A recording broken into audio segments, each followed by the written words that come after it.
What's up, everybody? It's Derek and Mike, SixDiscChanger. This is episode number 2. Episode number 2, we met up at Town Hall where we are now. In Denver, Santa Fe, and about 5th, and right across the street from Black Sky Brewery, which we're going to be at in a couple weeks. And we sat down with Amberama Martinez of Brujas Bones fame, of karaoke at Sobo 151 fame, and also a victim's advocate for the state for everything else that happens during the day. Kind of excited to sit down with somebody that has some business sense, has a good feeling about the community, and had some great stories to talk about. Yeah, it was a fantastic conversation just about the intersection between all of those things in her creative and personal journey. And yeah, it was I learned a lot. Even having known her for a long time, it was a really enlightening conversation. So I'm excited for everyone to hear it. It's fun to sit on the other side of a table with somebody and have a mic in front of them and ask questions deliberately. Exactly. Instead of hanging out and telling stories off the cuff. Exactly. So that's what this is all about. This podcast is going to bring you stories of the people in our lives and the people that we respect and the people that we follow, and see how we can maybe learn something from each of these stories, as well as, hear the way that their journey has brought them to where they are today. Exactly. And learn from the lessons and the tribulations, and celebrate the successes, and celebrate each of these people's contribution to the creative community. If there's anything we can do to lift these people up and learn a little something on the way for all the rest of us, that's what we're here for. Exactly. So here's episode number 2, Amberama Martinez.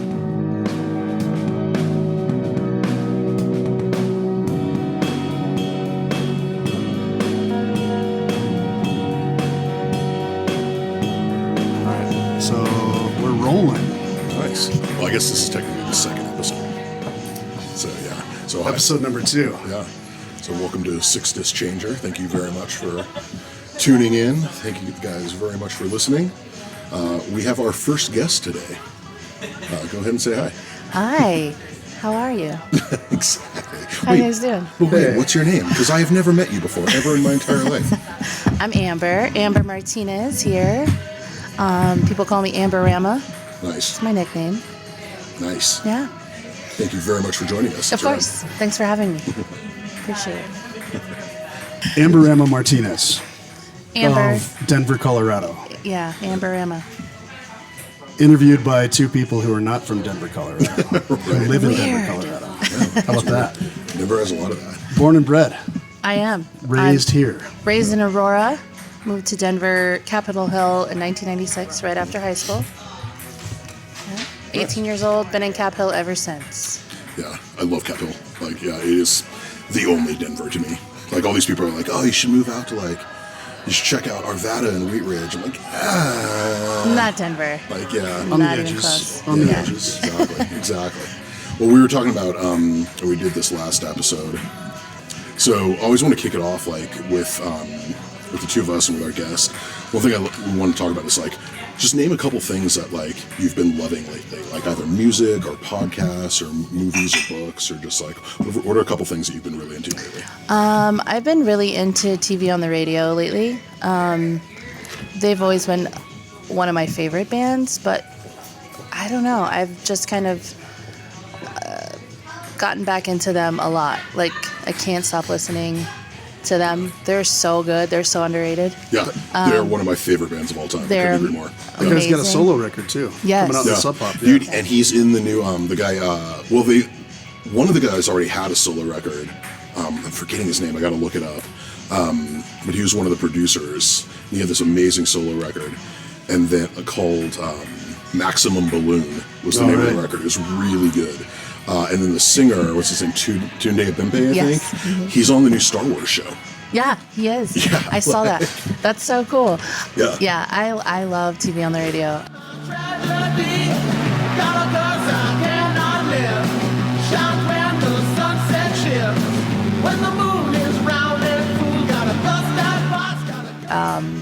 And I'm also, I started watching Law & Order SVU from the very beginning. I've never seen one episode ever in my whole entire adult life. So as I make jewelry or, sit with myself, I'm like, it's a good background show. Right. They're pretty much all the same, I think, every episode. However, it's been I'm already on season 9, and I've only been watching it for a month, so that's how much I've been watching it. Wow. I know. It's a lot of episodes too. Yeah, I was gonna These say, are yeah. seasons that only have Yeah. 10 episodes. They're Yeah. like 25 deep. Yeah, I know. So I'm watching, a season, almost every day. That's kind of embarrassing to say. However, I am an Olivia Benson stan. I love her. Mariska Hargitay, she is amazing. And, Christopher Maloney, hubba hubba. Yeah. Nice. Nice. That's wild. So yeah, that's what I'm loving these days. I'm also enjoying watching my daughter, finish out her senior year in high school.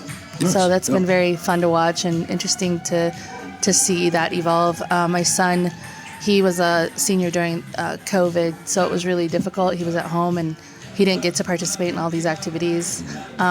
So I feel like she's kind of doing that for the both of them. Yeah, So totally. they're two different kids, but it's been very enjoyable for me to watch and see her, do things that I didn't even do as a senior in high school. Oh, totally, yeah. So I'm loving that. Yeah. Nice. Right on. Right on. Yeah, when you talk about that number of episodes, I shouldn't say recently. I think it was 2 years ago. Got taken on a journey with this show called Supernatural. Yes. I know that one. Yeah, I had ignored it forever, and I wouldn't say I'm a fan. I watched it for other reasons, but yeah, dude, it took a year to get through that show. It's the same thing. It was 18 years of show. Yeah. At 22 episodes a season. I was like, oh my god. Well, my problem is I always watch a couple episodes and I fall asleep, so Yeah. I have to start over again, and it'll take me a long time to do that. I can't believe you nine seasons Nine deep seasons in a deep. week or two. I'm almost done with season 9 too. I think I'm episode 18. Right. So I'm heading into that 10th season, maybe tonight, in fact. So Yeah, we'll see. nice. We'll see what happens. This is what's on the books. However, I'll look things up, did anyone else laugh at this episode? And when I do that, I find the Reddit threads, right? And then shit gets ruined. I'm like, no, that happens? I don't want to even... Yeah, Spoiler alert. But dude, sometimes the Reddit stuff can be amazing. I'm forgetting which show it was. It was Bob's Burgers. So my son used to be really into Bob's Burgers, and he found this Reddit thread that gave this amazingly, really well thought out conspiracy theory that every season of Bob's Burgers was a time loop, and the family was trapped in a time loop. Oh. And so the holiday episodes, and I'm paraphrasing poorly here, but the holiday episodes were the reset of the loop, and so there was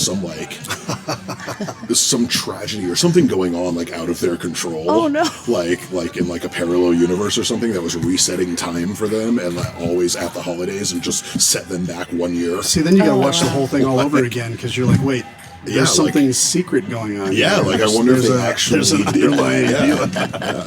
deal. Interesting. Right. Oh, huh. I've only seen a few episodes of Bob's Burgers, but I enjoy it. It's quite funny. Yeah, it's one of those things where it's the episodes that are funny are amazing. There's some really amazing stuff on that show. Yeah. Yeah, it's very clever. I like it. So you said something about making jewelry.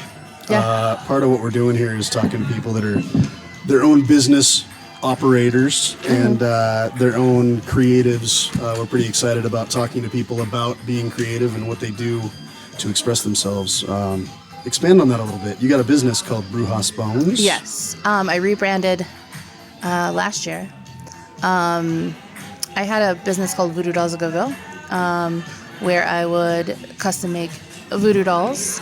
My mom's side of the family is Creole, and so I grew up, they're from Louisiana, so I grew up with some weird little tchotchkes and things like that. And so that's always been around in my life. However, I was in Vegas one year, and I was watching people sell their things on the street, and I was like, that's really cool. Like, I want to make stuff and I want to sell it, you know? Sure. And this was like 2009, 2008. So I just started making like these like little, you know, dolls with like the muslin, cream colored muslin, and then I'd stuff it with like a polyfill and kind of put beads on it and things. And I remember just giving them out, and people they were like, these are so fun. And so I started making them, and I was hanging out at the bar car.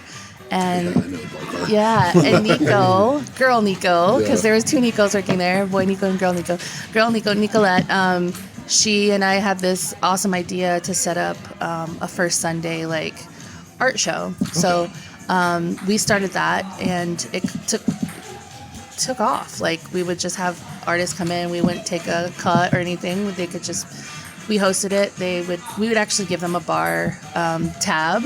And, nice. you know, they would bring their friends in, and they were actually quite fun. Westward picked it up.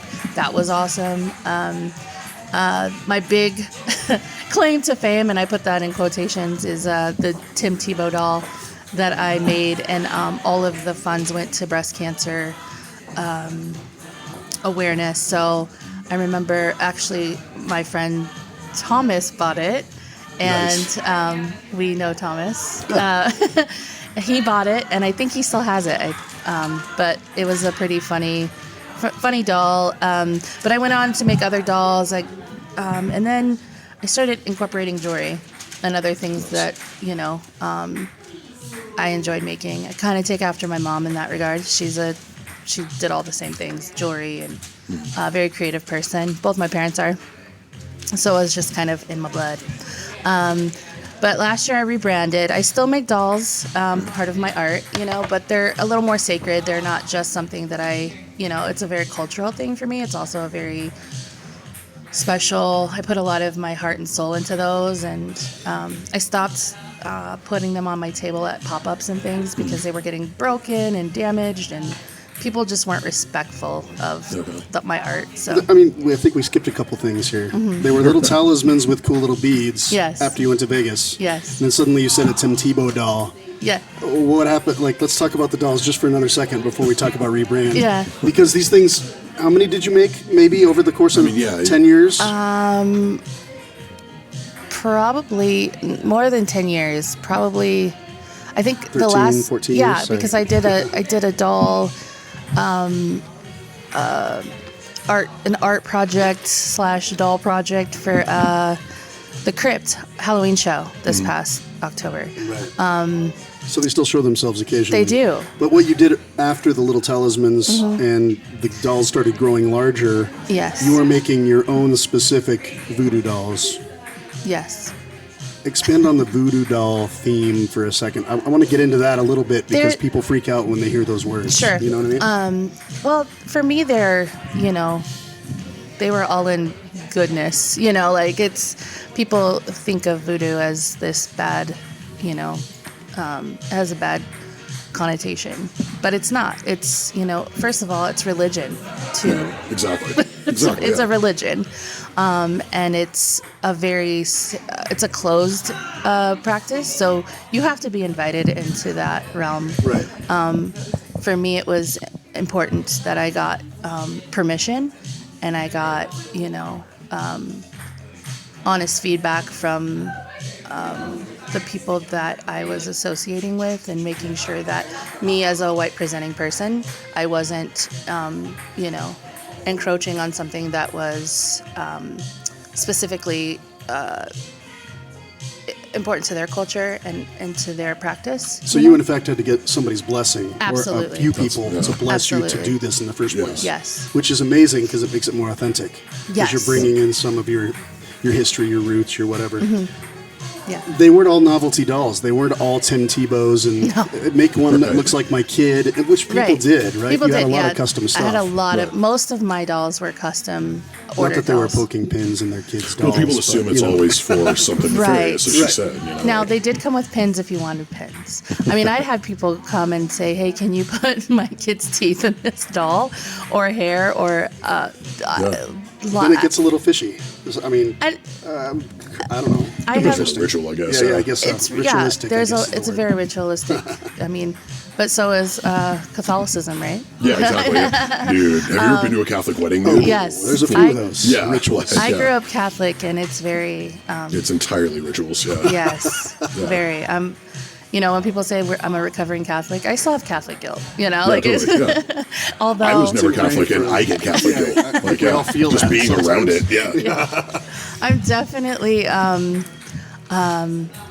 know, I think with the voodoo dolls, it's something very sacred to me. I still have a few that I made myself, you know, good luck dolls or whatever you want to call them. You know, for some people, they see voodoo dolls and they're like, what? You know? You have some amazing ones. Like I remember you you. making some with horns and antlers, and I Yeah. mean, you've incorporated so many things with so many dolls, depending on maybe the mood or the art that you were making. But I don't think we hit this. How many dolls have you made over the years? Almost 935. So you had a pretty awesome. good run Yeah. making Yeah, dolls that's for quite a while. incredible. And Yeah. occasionally she'll dabble in it, like she mentioned, Yeah. with the Crypt art show last December. October. Okay. Yeah, Halloween. We pulled it down in December. It was a Halloween show. We pulled Yeah, it yeah. down. But it's amazing to see him come back in a different way now that you've rebranded. So the name of your new company is, Brujas Bones. and it's more jewelry focused. But It's more jewelry focused, Okay. but I'm still creating doll art, fabric art. I'm also, I love to paint on canvas. I think that's where I really open up is, you know, I consider myself a contemporary artist. So my jewelry is quite contemporary as well. It's, you know, anything from bones, metal. I consider myself a sustainable artist, so everything I use is either upcycled, recycled, you know, reimagined. That's amazing. So I like to take things from other things and put things together, and you know, yes, occasionally I will buy, you know, the hardware that I have to buy, but I Right. try to even get that stuff from small businesses and keep it, you know, small. I love it. I love to do it. But I also miss painting. So I think that's one of my goals this year is to get back into painting canvas because it's really important to me. I come from, my dad's side is Native American Mexican. So I have a lot of ideas for this year to hone in more with my dad's side. And I always have, but artistically, it's time, you know. Right. So, and if you look back at my art and you look at some of the dolls I've made, I've made a lot of indigenous type art. But this year is the year, I think. Yeah, As totally. far as jewelry and paintings go. Totally. Yeah. So so I want to hear more about Brujas Bones and like the journey to that, like the reason for the rebrand and everything, but especially like going back to the voodoo dolls, like that's such a cool, unique perspective on like craft, Yeah. like arts, and like I know I used to see you like at like FemFest and stuff Yeah. at like what's that place, the Mocha, Right. Yeah. you know, and so like I'm interested, like how did you have to go about like essentially marketing that? Because I imagine like getting a lot of pushback trying to be like, Yeah. hey, I want to come to your event and sell voodoo dolls.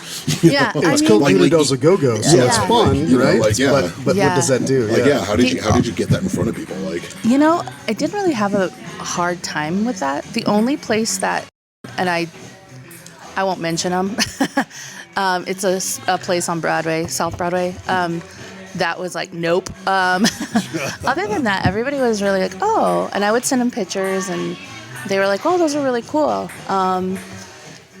So I was really grateful that a lot of people were open to that. I have to give a lot of credit to Karma Lee.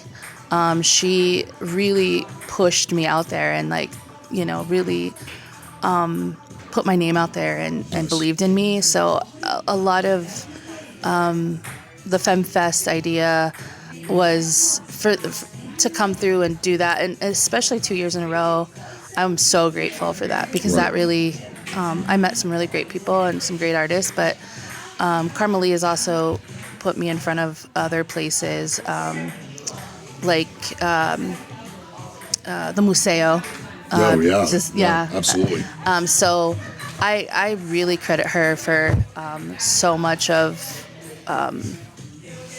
that, for getting me out there. She's an amazing human, and I'm so indebted to her. But I never got any pushback, really. I think other than that place on Broadway, they were like, absolutely not. And I was like, that's cool. Like, it's fine. There's going to be no's, and you just got to take those with a grain of salt. Exactly. The only other pushback I think I experienced was in New Mexico, in Albuquerque. I did the Oddities Festival. Oh, yeah. And they were all on board, but the people that came by my booth were absolutely terrified, which is hilarious because it's the Oddities. Yeah, exactly. You go into an Oddities Fest and you're looking at amazing dead things and a bunch of other Well, they're stuff. also at the Oddities, like, because I know we've all been there. Right. Yeah. There's so many, and I'm going to use this word based on the reaction you're describing, like supposedly spiritual people, like so many like occult people, so many like Satanists, like, so why would this be the thing? Yeah. Then all of a sudden they're like, oh no. They were. They literally wouldn't touch them. They were scared. I think I sold, 2 dolls? I think I sold 2 dolls, and most of my sales came from jewelry. Interesting. Yeah. Interesting. I wonder if they perceive them as like too real. You know what I mean? Maybe Like that was the way Maybe people. there was some authenticity to it. Exactly. That Yeah. scared people, I had one guy, he was like, I specifically showed up for you. I don't know who this person was. He was awesome, but he did buy a doll. Awesome. And he was like, he hadn't been following my Facebook page or something for a while. Right. So that was really cool to see somebody come specifically.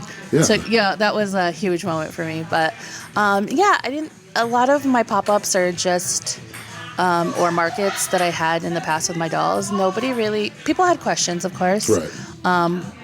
But as far as people that put together, that curated these, they weren't afraid. They're like, cool, let's do it. Nice. So yeah. And I think you go into something like that is a ritualistic or a cultist, or, you have to make sure you know your history of it, what it means, why you are making those, you know what I mean? And for years and years, I've always been really interested, in voodoo in itself. And I think that comes from, just like I said, my family being from Louisiana and some of the roots down there, especially Haitian roots. And there's some really cool, interesting, beautiful facts about, especially New Orleans. Yeah, absolutely. I love.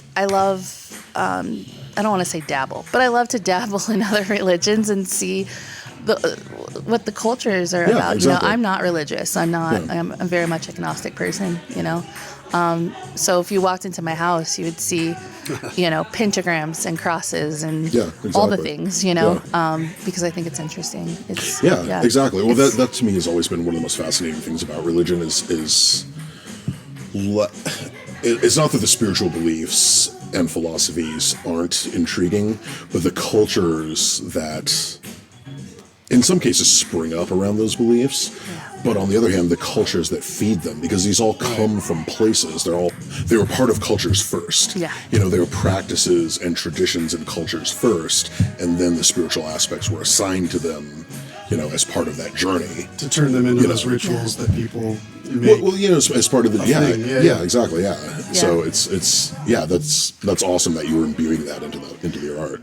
Yeah, it's important to me, and it comes from and to sit in on a closed practice and witness how people practice voodoo it was very amazing and very beautiful. Yeah. There's a really cool community in Denver, and because it's a closed practice, I won't talk too much about it. I was going to say that's the irony, because I desperately want to hear about that, but I want to respect that privacy. Yeah, exactly. It's a beautiful process, and to be welcomed in and to be, and be still a part of that community has been a very, very beautiful experience for me. Awesome. Yeah. Awesome.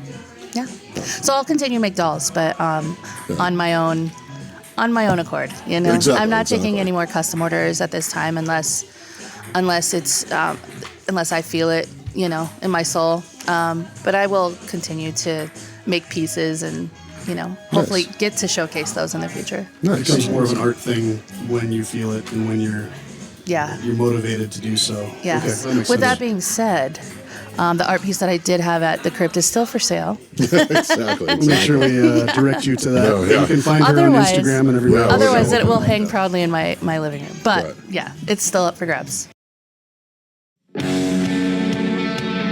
Brayburn Records is an independent label based in Fort Collins, Colorado, with a roster of amazing bands featuring Suicide Cages, Ira Knox, Talking Point, Chew Through, Mood Swing Misery, and Pictures Can Tell. Expect great things from our lineup of releases this year. Follow Brayburn on Instagram at Brayburn Records and find all of our releases on Bandcamp. Look for a limited edition lathe cut 7-inch by Talking Point in February of 2025. Chop bones to crack underneath the weight of all disbelief. Exactly. Well, because the voodoo doll thing was so cool, and I followed that, and I was always really, really impressed by it. It was always so cool. I'm interested in sort of what the catalyst was to, turn that left turn and rebrand and go and approach your art from a different direction. And I know you mentioned, just the upkeep and everything of having the physical dolls on display and all of that. And I definitely get that, but could we hear a little more about that story? Yeah, so I wanted to rebrand. I think I was jewelry was becoming more of I guess it was easier to showcase.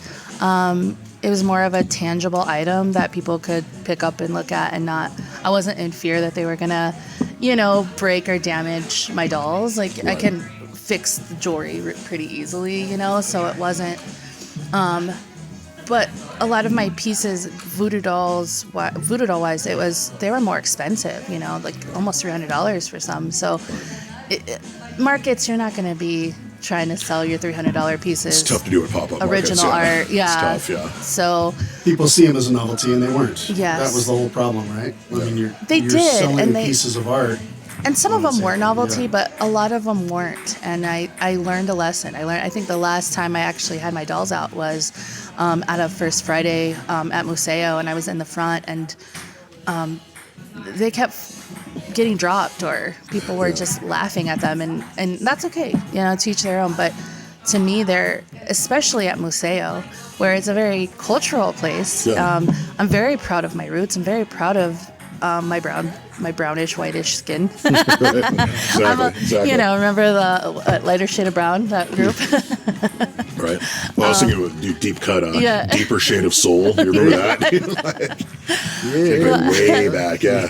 Being a brown person and having that culture was really important to me, and I felt people were making fun of it, and that really made me sad. It disappointed me. So that was my last straw. I think I was like, all right, no more. These people are not going to respect it. They're going to think that they're weird and hilarious. And I'm like, okay, some of them can be funny, but they're not novelty to me. It's an important piece of art, They're literally art pieces. I mean, it's gallery much material. Yeah. I take hours. Sometimes I take 3 or 4 days to just stitch and stuff. Right. The one that I did for a couple people, it took me a month to make. I sew horns, like bones, into them, and so that was my last straw. I was like, okay, I'm gonna just incorporate more jewelry, and I started recycling and upcycling stuff that I had around my house, that I was like, oh, I can turn this into jewelry. I can turn this. Why donate it when it's probably going to end up in a landfill anyway? Right. Especially like at a Goodwill or something, or why throw it away? It's good, So I would find things or old jewelry that I bought that I'm like, I'm never going to wear this again. Yeah. Let's polish it up. Let's, and then I really got into the jewelry lab at our Rary campus, and I started using all the tools, and I kind of taught myself watching YouTube. Nice. So I can silversmith. I can do a lot of things now that I learned. Thank you, YouTube. That's awesome that worked for you, because every time I try to learn stuff on YouTube, I'm like, all right, they make it look so easy. Yeah. And then I try to actually do it, and I'm like, what is going on right What now? about those Right. hour or two things that you did that you didn't show me? Yes. Yeah. I always Yeah. have to look at 15 videos. Yeah, but yeah. I get it. I started using a lot of things like resins and metals and stones, bones, anything I can get my hands on. I'm gonna try. I'm gonna use it. You know. So was that more of a utilitarian push, or was it like a conscious thought of like, how can I make my jewelry stand apart? Like Both, I think. Yeah, I think it was. It's a little from column A, a little from column B. Right. I love jewelry, and it's hilarious though, because I'll wear my own jewelry sometimes, and then other times I'm like, eh. You know what I mean? Right, like right. it's isn't that weird how like No, yeah. I get that. I was actually talking to someone. So I play in a band. Yeah. And Derek's been helping us with some of our new merch runs and everything like that. And everyone in my band, has started wearing our own merch. Partially because we're really excited about some of the new items we were able to design and get made. And especially the stuff with Derek's help. But I don't. I'm the only one who doesn't, and it's that thing. And it's not that I'm ashamed of it. Like, I'm super psyched, but I've always had a weird thing about bands who wear their own merch, like because it looks like a gang to me. Like, it makes me think. And no shade to this group. Like, I'm just citing it as an example I see around the city, like the Turbo Yugans. Yeah. It's funny it reminds me of that. popped right into my Yeah, head, exactly. too. And it's I see like, those vests and everywhere. and everyone I've met from Turbo Yugan, they're super cool, So and cool. and so this is no shade on them as a Yeah. group or anything like that.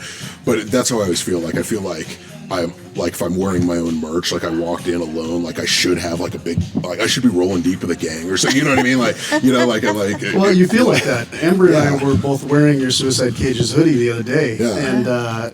and we rolled into a lot of places together. Yeah, and it's, both wearing the same jacket. But Yeah. you start feeling that you're like, we're part of this club. Yeah, This is totally. our Yeah, deal. yeah. Now my daughter has one too, so I don't have to share, which is great.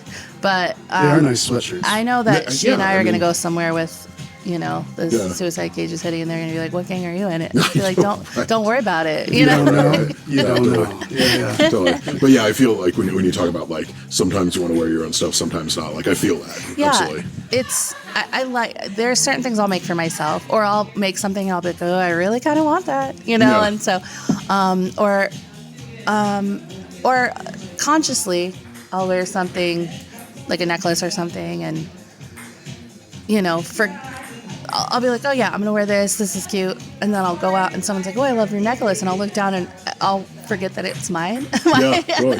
Where'd you get that? I'm like, "Oh, I made this one." I've sold things off of my body before Yeah. to people. Like, I remember Yeah. I was wearing a pair of earrings on the bus, and this girl was like, "I have to have those," and I was like, "Well, I made them, so This is the I'm like, pair. use an alcohol swab on there though, Yeah. for my ears, But she didn't even care. She was like, "I need them." So that's happened. 'cause That's cool. Yeah. That's That's how a it bus. is. Yeah, she probably just ate them. Dead the RTD. Yeah, like yeah. I don't know what you're gonna do with them, but Yeah, I'll sell exactly. them to you. Yeah. $20. Yeah, whatever. Cash. Yeah. So yeah, I think rebranding. So my abuela, she passed away last year, and she would call me Brujita sometimes, the little witch. Yeah. So I took that and I was like Brujas bones. Yeah. And I love bones, and I love. Yeah. I don't want to say it like it's weird to say I love dead things, but I think. Fascinating though. I If you get it. do, Yeah, I get it. Because I am terrified of death, so that's Yeah. a weird thing right there. But Yeah. I grew up with my maternal grandparents and my dad. They were all hunters. We ate a lot of venison growing up, and so we had horns everywhere. We had deer pelts, and Yeah. that never really freaked me out. Honestly, I think just when you are, I wouldn't do that now. Like I love Bambi, so. Yeah. But I grew up. My dad is in Texas. He sends me alligator heads all the time, bones all the time. So I have them all around my house, Yeah. and there's and it's all ethically sourced. Let me just say that. I know some people might get pissed off or freaked out, and let me just tell you, my dad picks up the roadkill from the side of the road, Right. and being who he is, we come from, don't waste anything. Right. You know, don't, especially an animal. You know, Right, you right. use everything from that animal, and that's just the native way. Totally. You know, so that's I'm glad you're not out here Yeah. illegally hunting all No. these Colorado alligators. Yeah. You know? Oh man, you gotta watch out for those. Yeah, Colorado exactly. alligators And are you're not gonna crazy. see another one. Yeah. So you know. Obviously, we have 2 of those in the whole state at the Right. moment. I mean, I think last year I worked the stock show, and we did find some bones. And the first thing I asked was, you know, are these bones ethically sourced? Because I'm not about to buy some bones from, you know, you just, you know, careless, you know, like, I'm an animal lover, you know, so I don't. There's an ethical way of, you know, making jewelry or making, you know, putting art together, you know. Well, yeah, I think when you talk about it, like, it's one of those things where it's like, it's still out of a respect for life. You know, it's like that was a living thing. So it's like, it's almost like an abuse of its legacy and its spirit to misuse its remains. You know? Like, It's definitely not something that I, you know, so if people go, oh my gosh, is that a real bone on your necklace? Or, oh, like, it yeah. is. And they'll be like, I'm like, it's ethically sourced. You know, like we're not illegal, you know, they didn't come from an illegal, you know, poaching situation, like I didn't nothing dig like this that. out of Cheeseman. Oh my gosh. No, and no human bones, right? Unless it's your, you know, sometimes Nothing people, exhumed on the table. Yeah. sometimes people are like, hey, I have my kid's baby teeth. Okay, Right, cool. right, Well, we right. can do that. Or I have a molar, my wisdom teeth. Cool, we can do that. But I don't want your grandma's, you know, femur bone or anything. Yeah, like, exactly, please, let's not. Yeah, let's have a limit That's a here. separate deal there, yeah. No body parts unless it's, you know, and permission, you know, please ask your children before you just string their teeth on a, you know, Yeah, a for chain. real. That's, you know, Yeah. even your 5-year-old can say, please don't do that. Yeah, You know? exactly. I know my daughter would be like, please don't do that. Yeah, You know, so for sure. we don't, everything is, you know, it's really important to be ethical in this process of jewelry making. But rebranding has brought it to a different, it's different. Last year I didn't mean to do a lot of pop-ups, but I did, and I'm happy about it. Like the last 2 pop-ups that I had were the best pop-ups I've ever had. Nice. In almost the 50. My whole shebang here is 15 years this March. So I've been going at it for 15 years. Nice. So, but the last 2 markets I had, shout out to Allison, who ran the Skylark one, and to Amy Ash, who runs the Black Sky market. Those 2 markets were so fun and so awesome, and of course Tonton Taunts from the Crypt, the Goth Night, they had me, and that was actually, those were the 3 best ones I had. They're so fun. Oh man, That the golf Crypt. night, I was gonna say, Yeah. the Crypt is awesome. Crypt is a Crypt fun is spot. awesome. We're going to talk to Priscilla next. Yes, I love Priscilla. That place is a fantastic place. I'm really excited. I love the Crypt. I love their food. If you It's guys, really good. It's so good, and Yeah. the salad is my favorite. Yeah. And if you get chicken on it, it's chef's kiss. Yeah, So, exactly. I know Derek likes the burgers there. I do They're good burgers. I do too. The They're fries good are burgers, bomb. Yeah, they're good burgers. Priscilla is a gem, and I'm so happy that she is still going at it. Totally. Tui's was a sad Yeah, goodbye. I loved you know? that place. I loved that. I place was too. late to the game on that, but one thing, you know, and we won't go too far into this because this is your hour. Yeah. But one of the things I loved about Tui's and Priscilla and, you know, Sunshine and a bunch of people who work there, like I was kind of late to the game in that place, but they all made me feel like so welcome. Like I'd been going there for years, and so I only went there for a couple of years before it closed down. Becomes your Yeah. place, though. But yeah, You they made me feel like you're I'd been home, there for like 10 years. It was awesome. Yeah. Like, Yeah, I just like you, I met Priscilla through Ryan, Dresden's dad. Yeah. So I've met a lot of great people through Ryan. So shout out to Ryan too. Yeah, totally. I wouldn't know some of the people I know, even though I've been in Denver for so long. But Denver is such a small community when it comes to It really artists can and be. musicians Yeah, it and bar really can owners, be. and then sometimes though I also feel like, where have I been? You know? Yeah. I feel like, and I wonder your opinion on this as far as being like a crafts person, you know. But I know from a musical perspective, everyone loves to say, oh, Denver's a small town. And there is absolutely truth to that. Yeah. But I find my experience has been that there is as much truth as we want it to be. Well, that's because true. every time I look at like Instagram or Facebook events or the Westward, I'm always seeing bands that I've never heard of. Who's Ever. this? Yeah, Where'd they come and it from? would be Yeah. so easy to reach out to them and try to put events together and do that. But it's also easier to reach out to the same 5 bands and keep playing with them because we know them, and you know, like we already have a working relationship, you know. And I'm wondering if you've had a similar experience, like in the craft, from a craft yeah. perspective, like. Oh yeah, like there's some markets or pop-ups that I'll see the same person at or the same people at, and we're at this point we're like a little club of people. Hey, how's it going? Right, you know. right. And then there are some pop-ups I show up to, and I'm all, who are these people? Where do they come from? They're amazing. You know, like, Yeah. where have I been hiding, or where have they been hiding? Right, right.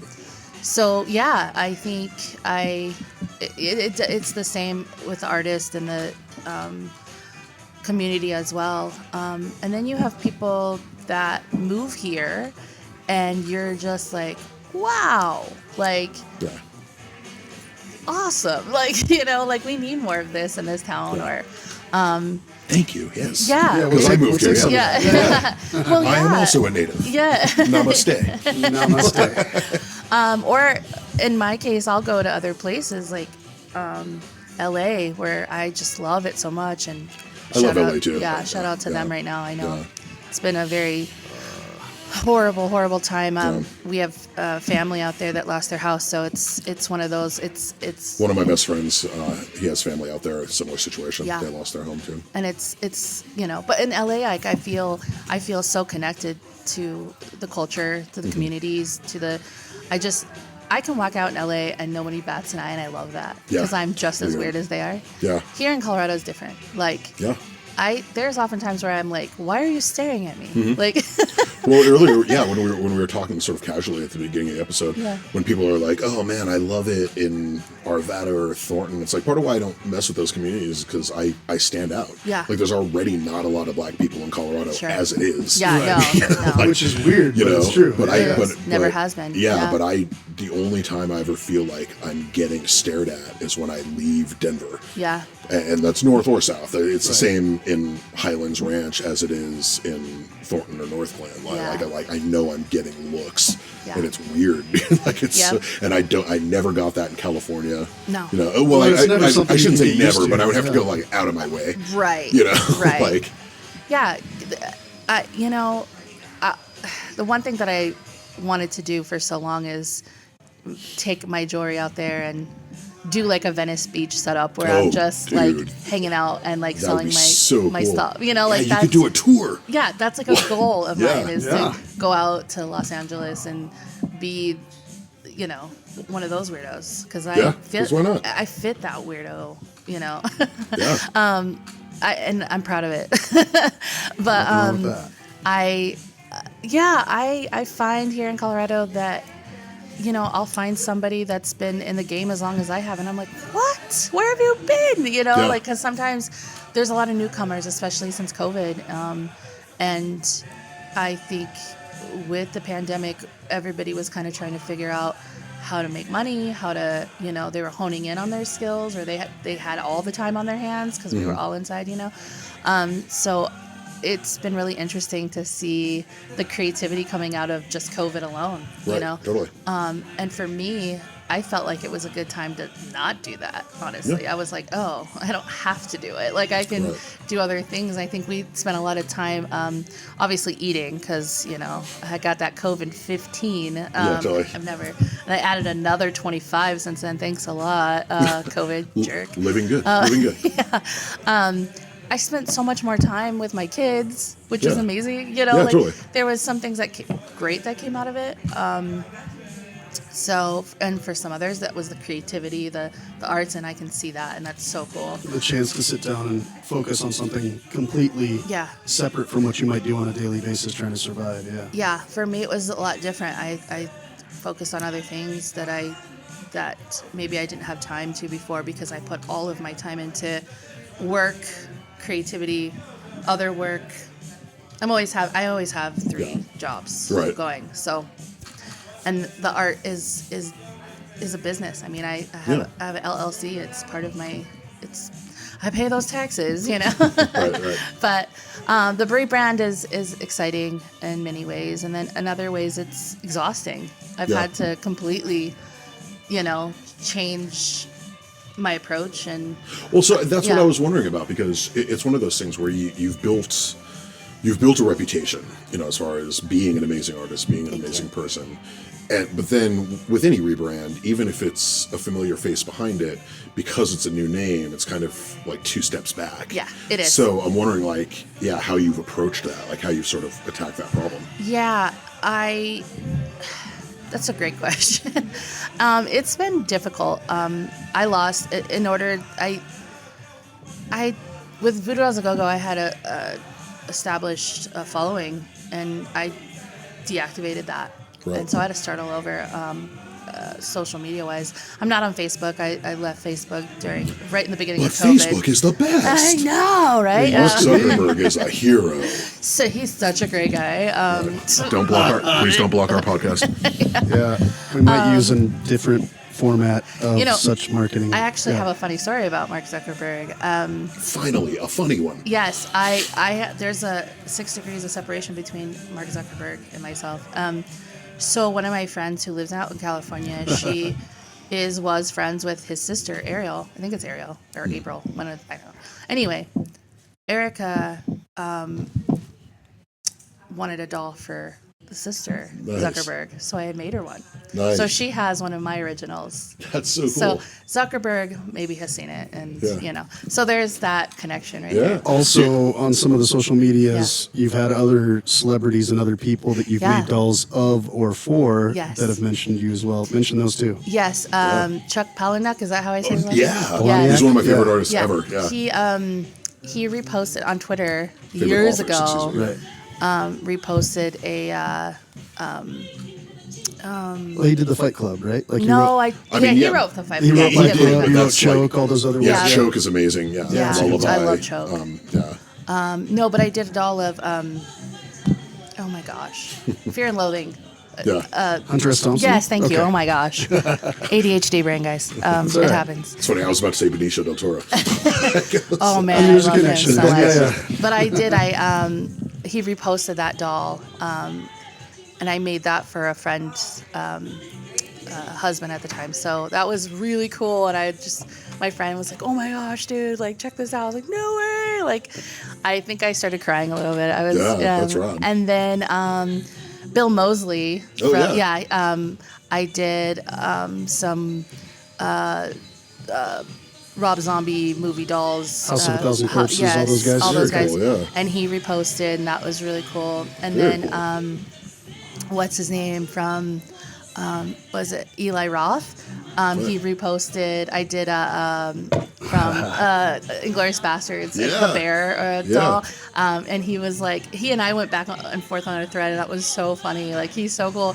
He was like, "What are you going to do with this thing?" And I was like, "Oh, you know what I'll do with When it." the guy that writes the creepiest horror movies is like, wait, But in this is Glorious- creepy. Yeah, totally. That's pretty good. And all these dolls were they were commissioned, so they were people had asked, but these dolls, people reposted them on Twitter. Twitter was a huge thing for me for a while, and it was just so exciting.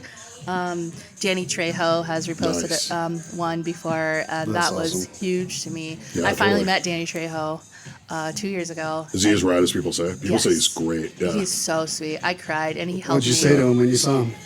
Oh, I don't remember. What did he say to you? I know you remember that. Yeah, he goes, no, I was just like, "I love you so much." He's like, "I love you too." And then he autographed a picture of himself, and he was like, "Amberama." He's like, "I love you, and I love your name." Yeah. And I was like, "Oh my god!" Like, Danny Trejo. I mean, Dude, he's one of those actors that he makes everything he's in better. he does. Like no matter what he does. even if it's not a great movie, the part he's in is Yeah. awesome. It's worth watching the movie because Yeah, Danny totally. Trejo's in it. Yeah, he's totally.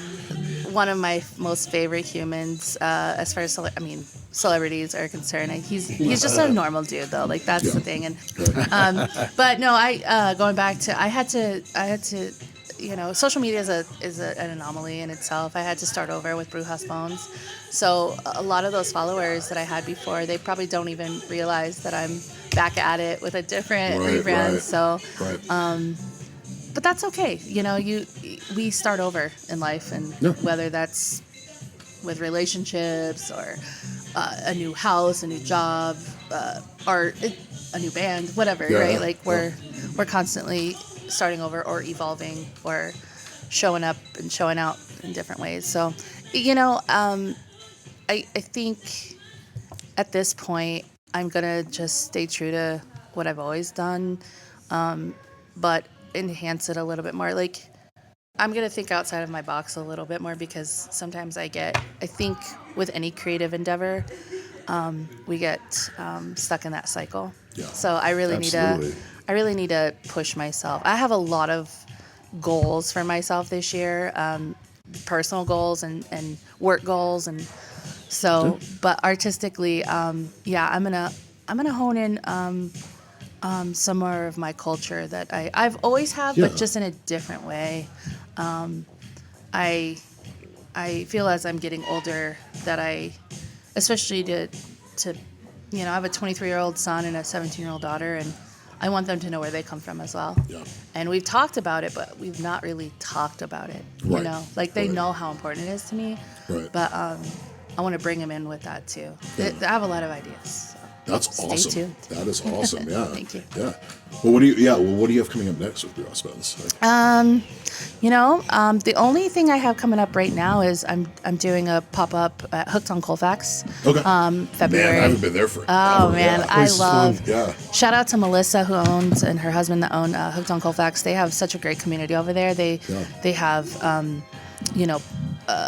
creative pop-ups. They have comedy. They have book clubs. They have all the fun things. They have Right before the pandemic, they used to have a lot of, and I'm sorry to cut you off, but just to expand on that. If you use that app meetup.com, I don't know if that's still a thing. It was. It was. I remember it. Yeah. But like they used to be really cool about hosting a lot of things from like Meetup. Like, Well, if you're a coffee shop, come see us. Yeah. totally. This is a great place to linger and mingle. Right. Yeah. Yeah, I love it there. I love Melissa has been so wonderful. And to see the pop-ups get better and better, and like to see all the new people coming in, or new artists, or even just people that are haven't had a chance to show it. She's just so welcoming, and her baristas are great, and Tom who manages it. I just love that place, and they've been so great to me over the past few years, and so I'm excited. I did it last February too. I was so busy last year with other pop-ups. Plus, I don't want to be one of those people either that just are constantly doing the same. Like, I don't want to take anyone's spot. Like, if they're, I think it's really important to, and this is something that I've been thinking about as a consumer myself. If I go to like a pop-up or a market, I want to see different people out there. I want to see, and it's no shade to anybody that consistently does do the same ones, but I know how to get a hold of them. If I'm, if I'm already buying from them, I know how to get a hold of them. Yeah, totally. And it is rough when you see the same exact person selling the same exact stuff every time you go to these places. Right. It's fun to have it be curated a little bit, just like art on the walls, right? Yeah, I think so. I think I've noticed a trend, and being someone who curated a first Sunday art show or market back in the day, that was my goal, was to get different people in every month. And I also didn't have to show my art either every month. Like, it was something that it wasn't just about me. It was about everyone else, really. I wanted this artistic community to come together. And Bar Car was really cool for that, because there wasn't really a lot of things on Colorado Boulevard over there at the, exactly, so that was, I think Colorado Boulevard gets lost in the fray. Sometimes we have Colfax, we have Broadway, we have Santa Fe, even Federal, and some of those. But Colorado Boulevard has some really cool little spots that could also be curated into something fun. Sure. Yeah, I totally agree. So that was a really, but I see a trend where things are getting curated in a way that doesn't allow other people to have the opportunity to show their things. Or another trend is everybody's doing them. Yeah. And then as a consumer, you walk in and you're like, I just want to have a beer. I just want to chill. I don't want to There's have another to. pop-up going on. Right. Yeah. Or, that I didn't even know about. Like, right. yeah. Or, you know, and so I think me as not just a consumer, but also as a creative, I you know, I also don't want to be in anyone's way. Yeah. You know, you want to share, you know, share Sure. the limelight with others, and, or, you know, give us, if it's a space, Denver's such a creative place, I guess. But I think they're so haphazard sometimes that it takes that fun away, you know? So this year is a little bit different for me. I'm gonna putting a website back together. I had a website for a while, and then I shut it down because it was like becoming really costly, and I wasn't keeping up with it. I was being very careless with that. I think I had that website for months, and I just never used it. And I was like, this is stupid, you know. So this year, a little less markets, and then a lot more online. Because I do have a lot of customers outside of Colorado that can't always come to the markets, you know, Totally. So I have to give them the opportunity to shop and get in all those deals, and you know. But I also, I don't know. So this year is my only market that I have set up is Hooked on Colfax. I think that one's February 23rd, Sunday, 12. It's usually like what, 12 to, I don't know, 9 to 12 or something. I don't know. It's like 9 to 1. Coffee time, right? Yeah. 3 a.m. I should know this because I've done them many times. You get up and you go. It's morning time. yes, People are buying coffee and finding cool stuff to buy. Exactly. Yes, I go in. I just love the community. I love just drinking coffee and hanging out. And if I sell something, great. If I don't, great. You know, like it's one of those for me. Like it's just awesome. It's getting out of my asshole apartment. Like, Right. although I pay a lot of money to live in that apartment, so I try to stay in there as much as possible. But I just love Colfax. It's, even though there's so much crap going on right now. Yeah, it's a nightmare right now. But I love Colfax too. I don't know why it holds a special place in my does. heart. Yeah. I say that not even being from here, and I think it's because it true. reminds me of things in California. Of just basically you have these streets that have so much history, you know, and you can just feel it as you walk down the street. Yeah. And you know there's a lot more to everything you're seeing today. Yeah. Right. But even the memories you have years ago, there's more Do to you know that what too. Colfax Yeah. reminds me of is the Gingy side of Melrose. Do you know what I'm talking Yeah, about? yeah, Like, totally. you know, when you're driving down Melrose and you're like, oh, well, this is an interesting place. This isn't the Melrose I thought it was. And then, because on TV you have Melrose Place, you know, remember that TV show? Yeah, And I it's do. all the fancies. But, like, if you go down to Old Melrose, like, it's a very Colfax-like environment, you know? Or, like, Sunset, you know? Yeah, Sunset totally, has a lot of Colfax vibes, too. Yeah. Broadway, to me, is more like a Hollywood, like a section of Hollywood. How Totally. It's West Hollywood. Yeah, so South Broadway has a little bit of that Hollywood feel to me, like Hollywood Boulevard feel. But I have to be honest, even though I work one of my jobs on Broadway, I am a Colfax girl through and through. Yeah.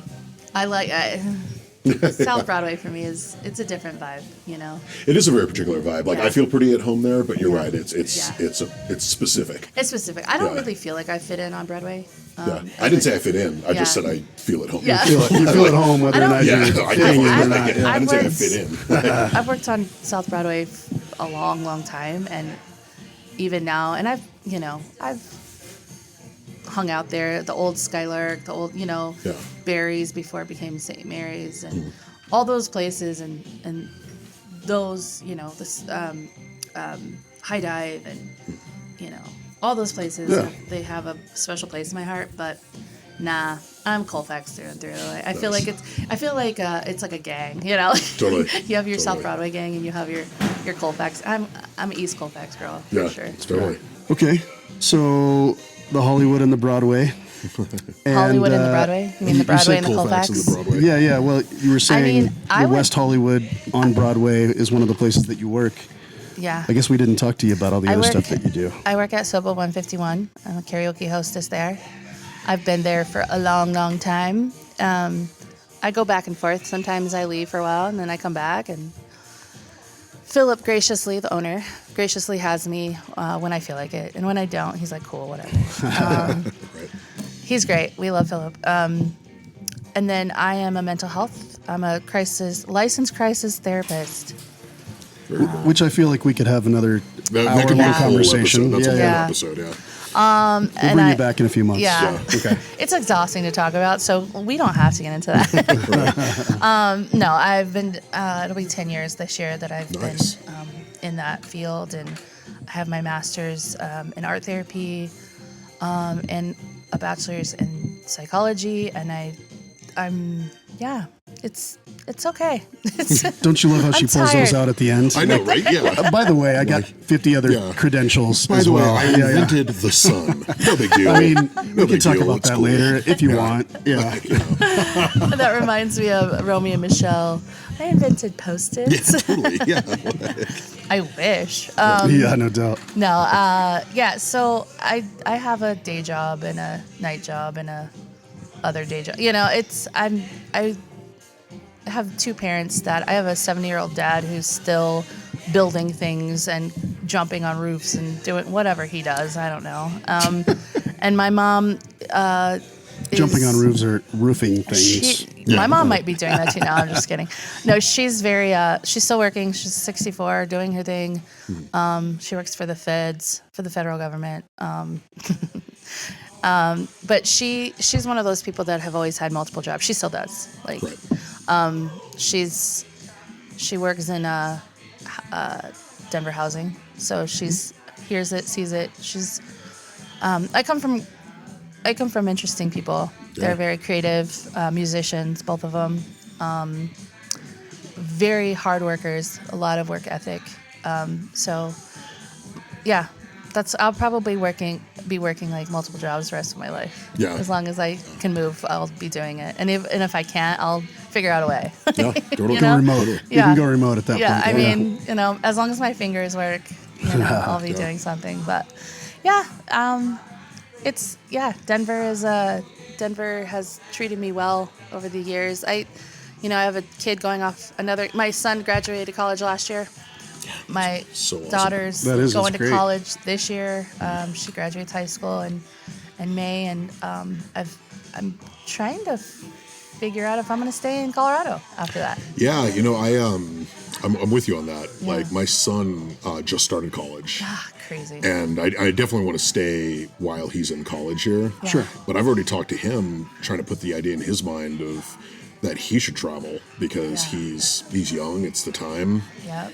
He's Do it while you recently, can. Yeah, go. and he's recently fallen in love with San Diego, which is one of my favorite places on earth. Sure. Yeah. And I've told a lot of people, I was like, I am leaving Colorado. Like, that is inevitable. Yeah. And I'm going back to the water. Like, I miss it. Yes. We're pretty landlocked here. There's yeah, no the doubt mountains about are it. beautiful, and yes, I'm not disparaging any of that, but there's something special about the water, and that's I will get back to it one day. Yeah, no, I feel that. I'm, being from here, I grew up camping and fishing and doing all those things that us Coloradans do. But every time I'm in California, which is every year, I fall in love more and more, especially in LA. There's just something special about it. I don't know what it is. I just feel at home there. I feel like that's where my spirit needs to be. My daughter is planning on going to Chicago, I think. So Chicago's an awesome place. Yeah, I I've never- love that place. I've been to Illinois. I've been to Chicago, That's where my family's from, Yeah. and it's an incredible place. Yeah. I didn't have the opportunity to go into the city. I think I drove by and waved. I was pregnant with my son. Right. And I was like, yay, hi. But so I am pretty excited to go visit and move her in there. Totally. And You can make a couple good days out of it. Yeah. yeah. Without missing anything and not seeing hardly Yeah. anything either, you know? Totally. Yeah. So we'll see what happens. We'll see where I end up and where my art ends up and where, I don't know. I'm a mystery. I'm an anomaly to myself. I never promise anything because I don't know if I'm gonna, I'm a terrible person. Don't let me promise you anything because chances are I'm gonna be like, nah, Things change. Yeah, I call myself out on that a lot, like. Well, it's important. You're fluid. It's I am important to be fluid. flexible. Yeah, I am. Constant state of flux. Exactly. Yeah. Yeah. Keeps things exciting. Every I'm a- day. I'm a hot mess of a fluid person. So yeah, thanks for having me, guys. Thanks for coming. This has been fascinating. Yeah. This has Because been, you are Yeah. somewhat Thanks. fascinating. Thank Yeah. you. we really appreciate it. Anybody else you want to shout out here in the Denver scene or anywhere else? You know, let's do a few. Let's repeat them just in case I didn't hear it. Okay. Let's shout out Priscilla. At the Crypts, Yeah, Melissa Priscilla. at Hooked on Colfax. I want to shout out Kat at Torpedo Coffee because she constantly has my back and lets me set up there. And she over the summer she was so gracious to me, and I just love Torpedo Coffee. I need to go and grab myself a latte one of these days. I want to shout out Ryan Lamontia. That's my daughter's dad. He has an amazing book writer, and he's been really supportive as well.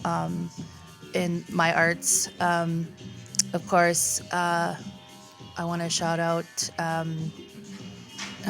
oh my gosh, Soba 151, come to my karaoke shows, get on my nerves. They are a good time. It's karaoke, so you know what you're in for when you sign up, Thursdays right? Thursdays and Saturdays, you guys.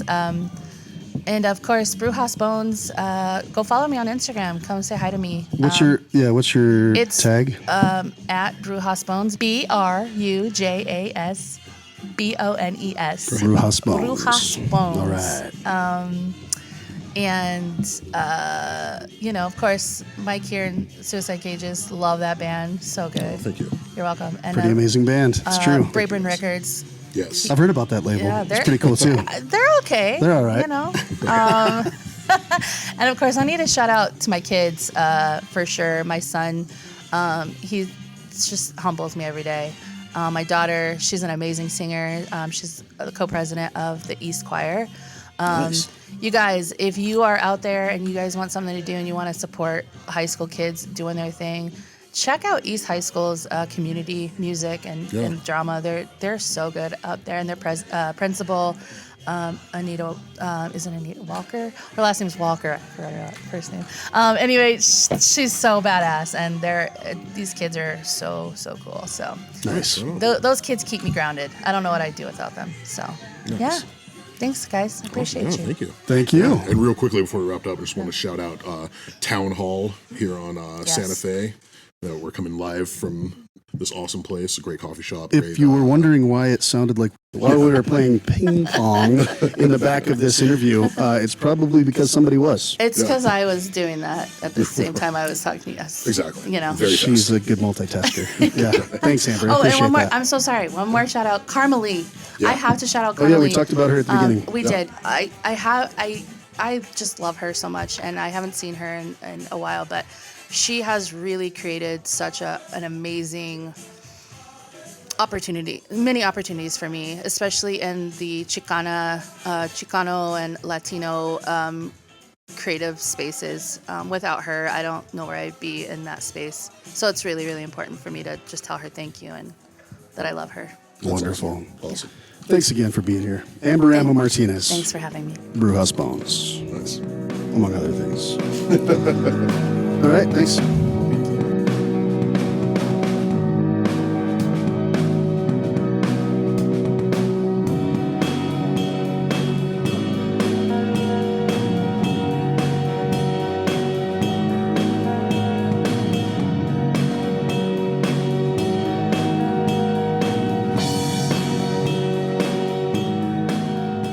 A Thunder Snow Harmonics production.